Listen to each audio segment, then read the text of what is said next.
Now our next topic is sale of investment, vouching of the sale of investment. ठीक है, अब investment का मतलब क्या होता है ये आप थोड़ा सा ब्रीफ कर लेना। देन उसके बाद in the vouching of sale of investment auditor should cover the following consideration. ठीक है, हियर वी गो। अब वो ऑडिटर क्या क्या कंसिडर करेगा ये अपन अभी देखेंगे।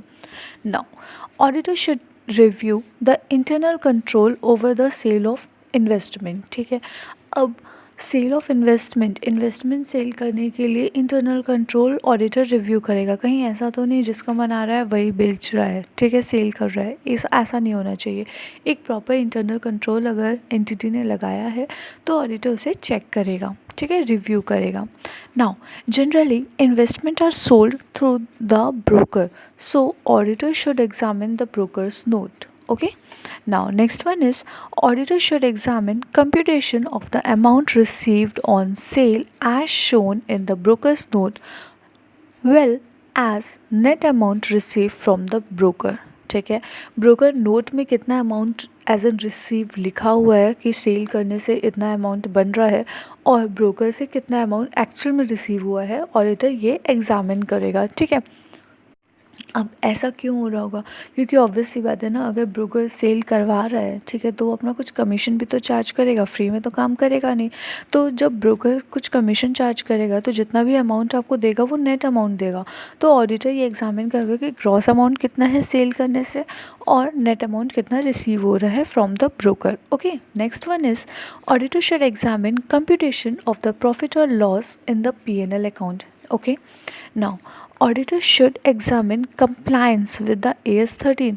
आपको याद होगा कि अकाउंटिंग में एक AS13 है, अकाउंटिंग ऑफ द इन्वेस्टमेंट। ठीक है, तो ऑडिटर वहाँ पे ये भी एग्जामिन करेगा कि AS13 का कंप्लायंस प्रॉपरली किया गया है। नाउ ऑडिटर अमाउंट को ट्रेस कर सकता है, कहाँ से ट्रेस करेगा, ऑब्वियस सी बात है कैश बुक और बैंक स्टेटमेंट से। ठीक है, now done with vouching of the sale of investment. अब नेक्स्ट है अपना repairs to the assets, that is vouching of repairs to the assets। ठीक है, in the vouching of the repairs to the assets auditor should cover the following consideration।